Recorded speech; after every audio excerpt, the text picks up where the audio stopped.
অদ্ভুত ঘটনা ঘটছে ইসরায়েলে। এখন সেই দেশের সেনারা আর যুদ্ধ চায় না, যুদ্ধে যেতে চায় না, এবং রীতিমতো সেনারা স্বাক্ষর করে সেই চিঠি দিয়েছে নেতানিয়াহুর কাছে। বিবিসির খবরে বলা হচ্ছে যে গাজা যুদ্ধের বিরুদ্ধে মুখ খুলছেন ইসরায়েলি সেনারা, নেতানিয়াহুর উপর চাপ বাড়ছে। একটা সমাবেশের চিত্র দেখা গেছে যে ইসরায়েলের তেল আবিবে গাজায় জিম্মিদের মুক্তির দাবিতে এবং সরকার বিরোধী বিক্ষোভে অংশ নেন হাজারো মানুষ। ফিলিস্তিনের গাজা উপত্যকায় ইসরায়েলি যুদ্ধ থামার কোনো লক্ষণ নেই, সেই সঙ্গে যুদ্ধের বিরোধিতাও বাড়ছে অব্যাহতভাবে। ইসরায়েলি সামরিক বাহিনীর সব শাখার হাজারো সংরক্ষিত সেনা সাম্প্রতিক সপ্তাহগুলোতে দেশটির প্রধানমন্ত্রী বেনিয়ামিন নেতানিয়াহুর সরকারের কাছে যুদ্ধবন্ধের দাবি জানিয়ে চিঠি দিয়েছেন। যুদ্ধের পরিবর্তে হামাসের কাছে জিম্মি বাকি 59 জনকে মুক্ত করার জন্য একটি চুক্তি করার আহ্বান জানিয়েছেন তারা।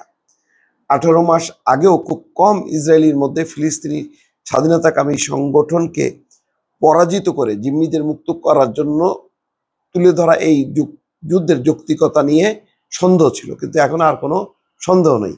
এখন তারা বলছে যে দ্রুত চুক্তি করো এবং জিম্মিদেরকে নিয়ে আসো, তা নাহলে বাকি যারা আছে 20-25 জন বা 30 জন তারাও মারা যাবে।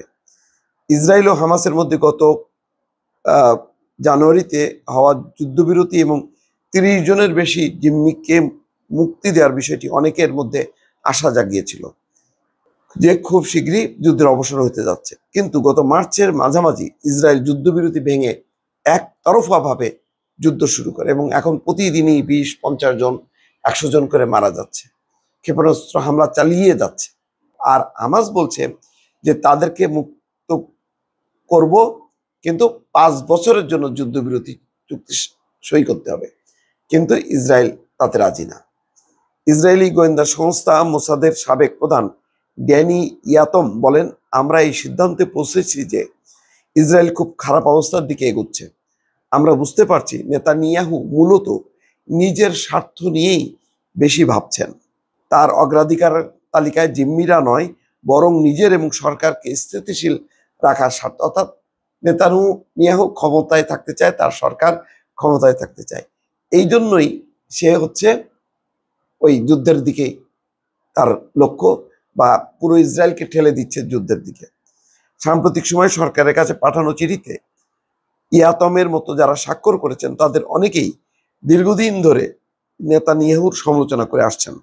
কেউ কেউ আবার 2023 সালে 7ই অক্টোবর হামাসের হামলার পর সরকার বিরোধী আন্দোলনে অংশ নেন। ড্যানি ইয়াতম বলেন, আমি চিঠিতে সই করেছি এবং আমি এই প্রতিবাদের অংশ নিচ্ছি রাজনৈতিক কারণে নয়, জাতীয় স্বার্থের কারণে।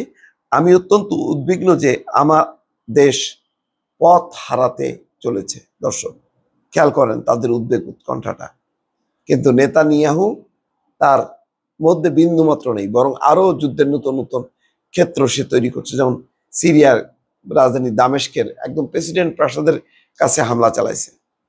তার মানে একেবারে পুরোপুরি একটা যুদ্ধবাজ ব্যক্তিতে পরিণত হয়েছে নেতানিয়াহু।